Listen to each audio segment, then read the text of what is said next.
Nem a panela de barro e de colher de pau. Se a gente for o primeiro angoleiro a subir em um ringue e ganhar.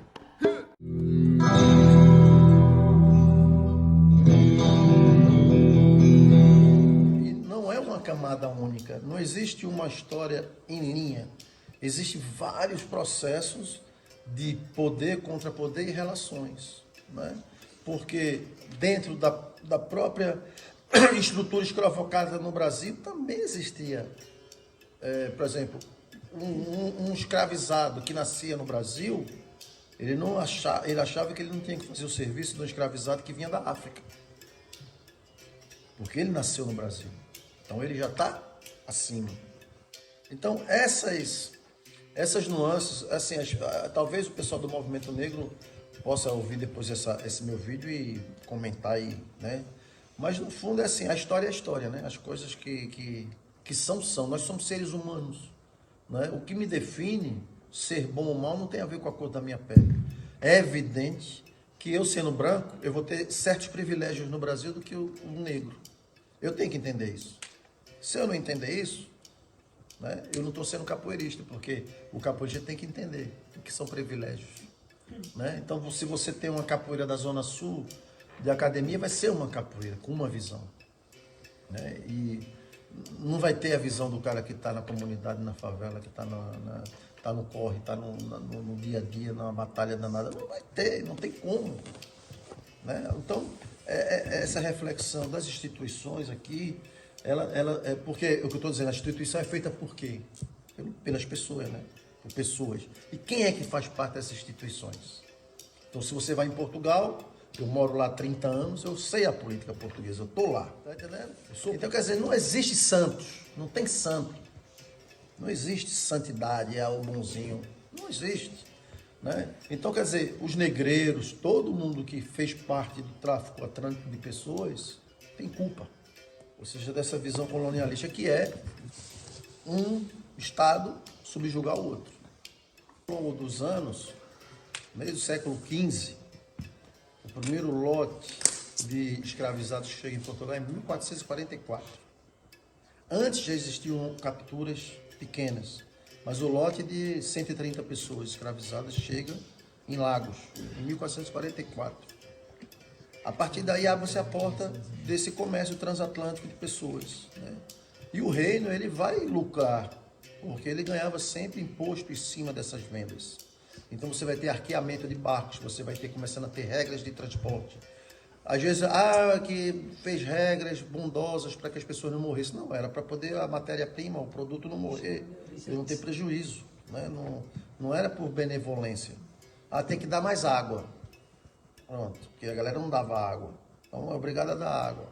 Tem que ir alguém fazer o arqueamento, medir o barco para ver quantos cabem. Mas não era por humanismo, é comércio. Eu fiz anatomia de um tumbeiro.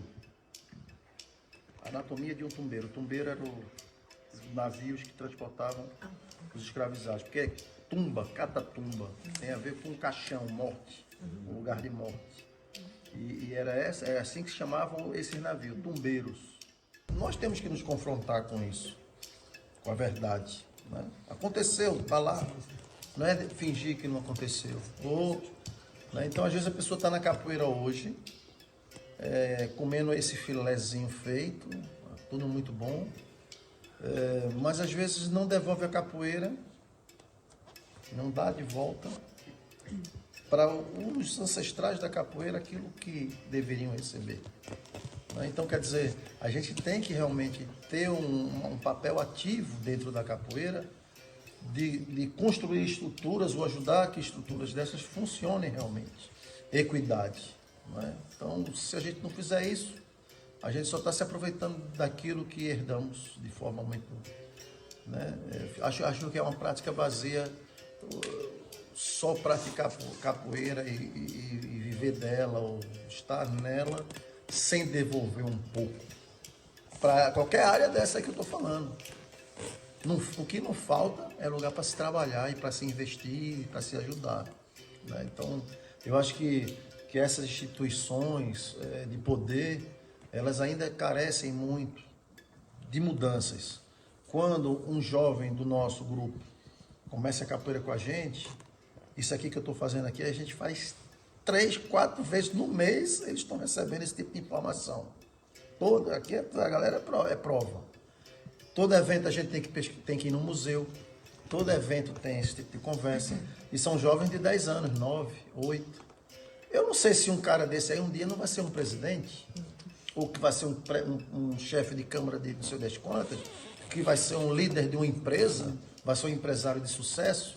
Com certeza, isso já é um movimento político e educativo de tentar criar estruturas dentro da juventude que possam, através do esporte da capoeira, entender alemães, branquinhos, né, todos fazendo papel de escravizado, sem entender ainda a noção, alguns estavam rindo e tal, mas o fato deles poderem fazer uma peça de teatro que possa representar uma parte dessa história, faz com que devagarinho eles vão entendendo um processo social, que lá na frente eles possam entender,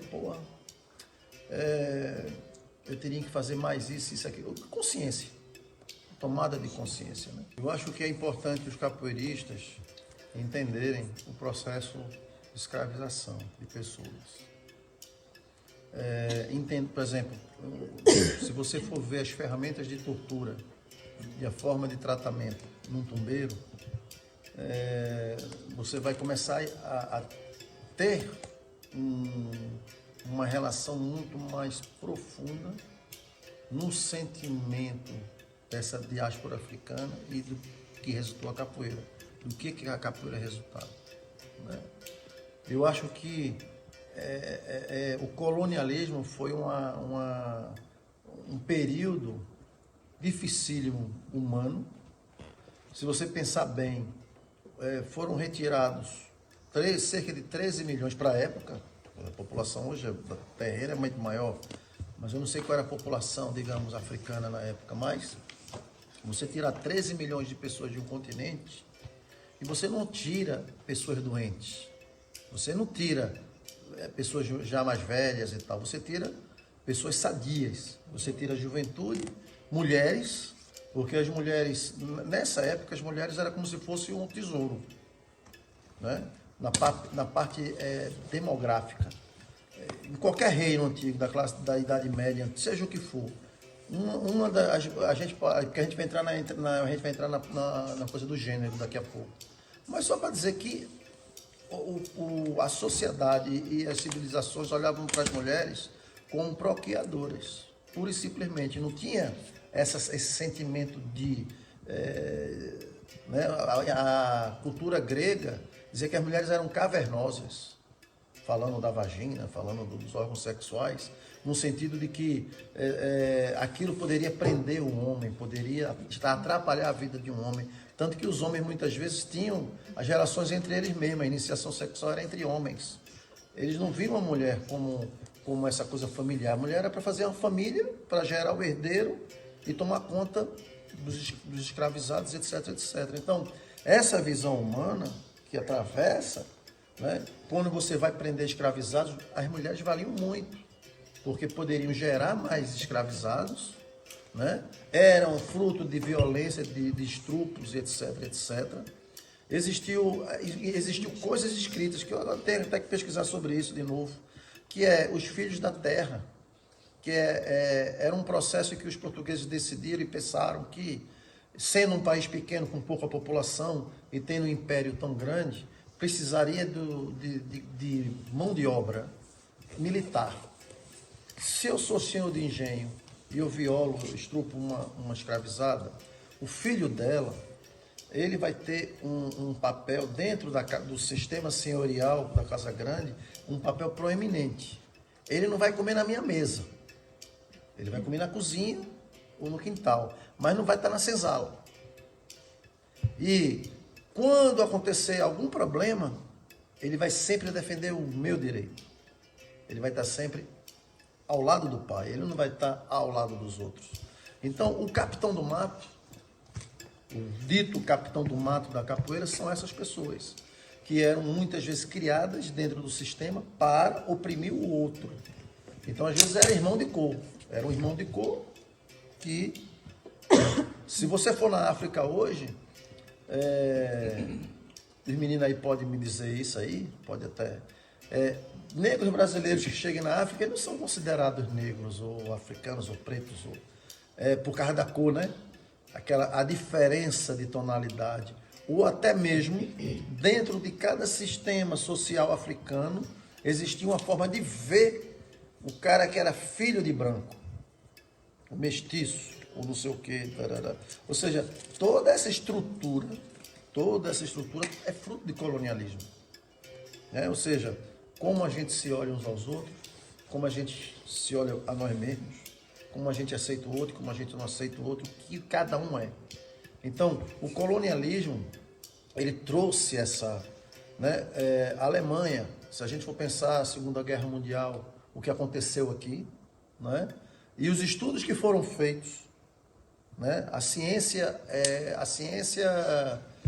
racista, né, esqueci o nome dessa, tem um nome, que era estudar esqueletos de macacos, comparar com o africano, a supremacia ariana, branca, né? Então, quer dizer, tudo isso é mentalidade colonial. É mentalidade colonial. Né? Então, o colonialismo, ele trouxe todo um processo de visão entre nós aqui e que perpetua-se até hoje, que é estrutural. Você tem piadas racistas, jogos e brincadeiras racistas que as crianças nem sabem o que é, mas brinca, fala, conta uma piada. Ou seja, a coisa é estrutural. Né? A gente costuma dizer, na televisão ontem mesmo a gente ouve, pô, a coisa tá preia, a coisa tá preta. Ou seja, o negócio tá ruim, não tá bom. Né? Então, essas pequenas estruturas que foram criadas para desconstruir, existem dentro da capoeira. Dentro da capoeira está impregnado disso. Está impregnado disso na capoeira. Justamente porque a galera não quer isso aqui, não quer estudar, não quer pensar.